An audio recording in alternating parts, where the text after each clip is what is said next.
കോഴിക്കോട് അടിവാരത്തെ ലഹരിവേട്ട കേസിലെ പ്രതി സിജാസിന്റെ കുടുംബം റിപ്പോർട്ടറിനോട് കേസിൽ സുൽഫത്തിന്റെ പങ്ക് അന്വേഷിക്കണമെന്നും ലഹരി ഇടപാടിൽ ഇരുവർക്കും ഒരേ പങ്കെന്നും സിജാസിന്റെ മാതാവും പറഞ്ഞു. സുൽഫത്ത് വീട്ടിലേക്ക് എത്തിയത് ഗുണ്ടകളുമായാണ്. 3 തവണ പരാതി നൽകിയിട്ടും പോലീസ് താക്കീതിലൊതുക്കി. മകനും സുൽഫത്തും ലഹരി ഉപയോഗിക്കുന്നത് ഒരുമിച്ചാണെന്നും വെളിപ്പെടുത്തൽ. കുടുംബത്തെ സുൽഫത്ത് ഭീഷണിപ്പെടുത്തുകയാണെന്നും ജീവനിൽ ഭയമുണ്ടെന്നും സിജാസിന്റെ മാതാവും വ്യക്തമാക്കി.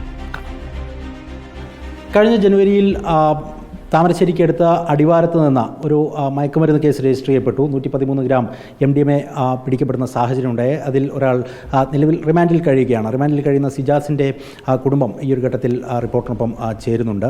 അവർക്ക് ചില കാര്യങ്ങൾ തുറന്ന് പറയാനുണ്ട് എന്നുള്ളതാണ് ഈ ഒരു ഘട്ടത്തിൽ അവരുടെ പ്രതികരണത്തിലേക്ക് നമ്മൾ പോകാനുള്ള കാരണവും. ഉമ, എന്താ സംഭവിച്ചിരിക്കുന്നത്? ഇവനൊരു പെണ്ണ് കുടിക്കാതാ. സുൽഫത്ത് എന്നാണ് ആ പെണ്ണിൻ്റെ പേര്. അടിവാരത്തുള്ള പെണ്ണ് തന്നെയാണ്. ഈ പെണ്ണ് ഇവൻ്റെ ഇതിൽ ഇവളെ ഇതിൻ്റെ ഈ കുണ്ടന് പെട്ടുപോയതാണ്.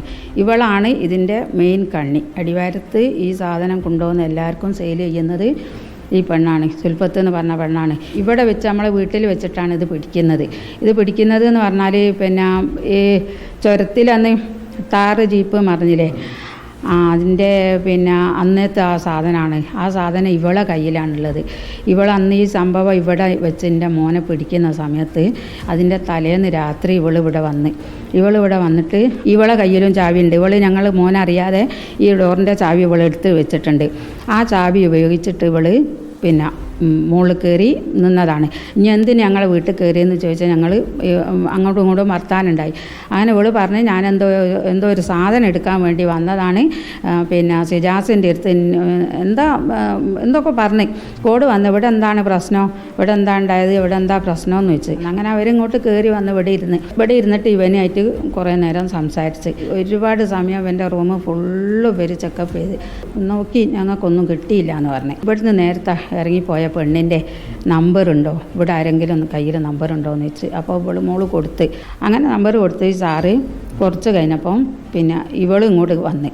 അപ്പം ഞങ്ങൾ പറഞ്ഞ് അതിൻ്റെ ആൾ തന്നെയാണ്, എന്തോ കിട്ടിയിട്ടുണ്ടെങ്കിൽ ഞങ്ങളെ മോൻ്റെ കൂടെ ഈ ഇങ്ങനത്തെ പരിപാടിക്ക് നടക്കുന്ന ആൾ തന്നെയാണ്, ഇതിൻ്റെ ആൾ തന്നെയാണ്.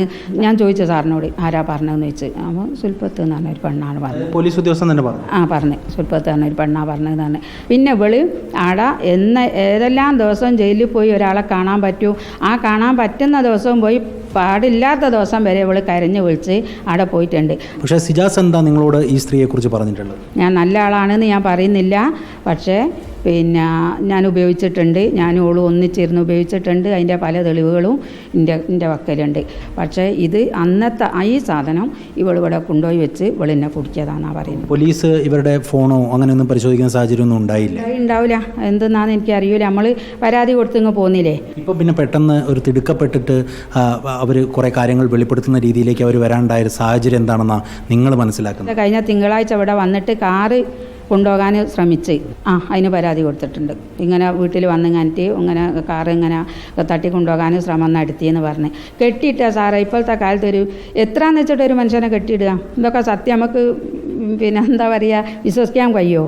ഒരു പെണ്ണിനെ 2.5 കൊല്ലം ഒരു പെണ്ണിനെ കെട്ടിയിട്ട് പിന്നെ പോറ്റിന്ന് പറഞ്ഞാൽ പിന്നെ അതിൻ്റെ ഇടയിൽ അടിവാരത്തെ ലഹരിവേട്ടയിലെ മുഖ്യകണ്ണിയായ സിജാസുമായി അടുത്ത് ഇടപഴകിയിരുന്ന സുൽഫത്തിനെ കുറിച്ച് സിജാസിന്റെ കുടുംബം നൽകിയ വിശദീകരണമാണ് നൽകിയത് ഇപ്പോൾ ദീപക് മലയമ്മ നൽകിയത്. ദീപക് മലയമ്മ ഈ സിജാസിന്റെ കുടുംബത്തോട് സംസാരിക്കുമ്പോൾ പക്ഷേ തിരിച്ചൊരു അഭിപ്രായമാണ് അവർ പറയുന്നത്. പക്ഷേ അപ്പോഴും ഒരു കാര്യം വ്യക്തമാണ്, സിജാസും ഈ യുവതികളും അടങ്ങിയ ഒരു റാക്കറ്റ് അവിടെ സജീവമായിരുന്നു എന്ന് വേണം മനസ്സിലാക്കാൻ, അല്ലേ ദീപക്?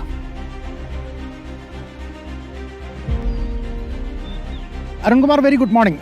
ഈ 2 പേരടങ്ങുന്ന ഒരു ഗ്രൂപ്പ് മാത്രമല്ല, അതിനപ്പുറത്തേക്ക് കൂടുതൽ ആളുകൾ ഈ സംഭവത്തിൽ ഉണ്ട് എന്നുള്ളത് വസ്തുതയാണ്. ആ കാര്യം സിജാസിൻ്റെ കുടുംബം തന്നെ സമ്മതിക്കുകയും ചെയ്യുന്നുണ്ട്. കാരണം സിജാസ് ഇത്തരത്തിൽ ലഹരി ഉപയോഗിച്ചിട്ടുണ്ട്, അതിൻ്റെ വിപണനം ഉൾപ്പെടെയുള്ള കാര്യങ്ങൾ നടത്തുകയും ചെയ്തിട്ടുണ്ട്. പക്ഷേ അതിൽ പൂർണ്ണമായും കണ്ണി ചേർന്ന് അവരുടെ പെൺസുഹൃത്ത് എന്നുള്ള നിലയ്ക്ക് ഉണ്ടായിരുന്നത് സുൽഫത്താണ് എന്നുള്ളതാണ് സിജാസിൻ്റെ കുടുംബം ആരോപിക്കുന്നത്. ഒപ്പം തന്നെ പല ഘട്ടങ്ങളിലായി സിജാസിൻ്റെ വീട്ടിലേക്ക് എത്തുകയും ഈ മയക്കുമരുന്ന് 113 ഗ്രാം MDMA പിടികൂടുന്ന ഘട്ടത്തിൽ പോലും സിജാസിന്റെ വീട്ടിലേക്ക് അകത്തേക്ക് പ്രവേശിക്കുകയും ഒക്കെ ചെയ്തിട്ടുള്ളയാളാണ് സുൽഫത്ത് തന്നെയാണ് സിജാസിനെ പിടികൂടുന്ന ഘട്ടത്തിൽ ഇൻഫോമറായി പ്രവർത്തിക്കുകയും ചെയ്തിട്ടുള്ളതെന്ന് പോലീസ് വ്യക്തമാക്കുകയും ചെയ്തിട്ടുണ്ട്. അങ്ങനെ ഏറ്റവും അടുത്ത ബന്ധമുള്ള ഈ സുൽഫത്തിനെ കുറിച്ച് പിന്നീട് എന്തുകൊണ്ട് അന്വേഷണം ഉണ്ടായില്ല എന്നുള്ള ചോദ്യമാണ് കുടുംബം ഉന്നയിക്കുന്നത്. അത് വളരെ ഗുരുതരമായ ഒരു ചോദ്യം തന്നെയാണ്. കാരണം ആ തരത്തിൽ ഫോൺ രേഖകൾ ഉൾപ്പെടെ പരിശോധിക്കുകയാണെങ്കിൽ ഇവർ തമ്മിലുള്ള ബന്ധവും ഇവർ തമ്മിൽ ഏതൊക്കെ മേഖലകളിൽ പോയിട്ടുണ്ട് തുടങ്ങിയ കാര്യങ്ങളിലൊക്കെ ഒരു വ്യക്തത വരുമായിരുന്നു. അത് അന്വേഷിക്കാൻ പോലീസ് തയ്യാറായില്ല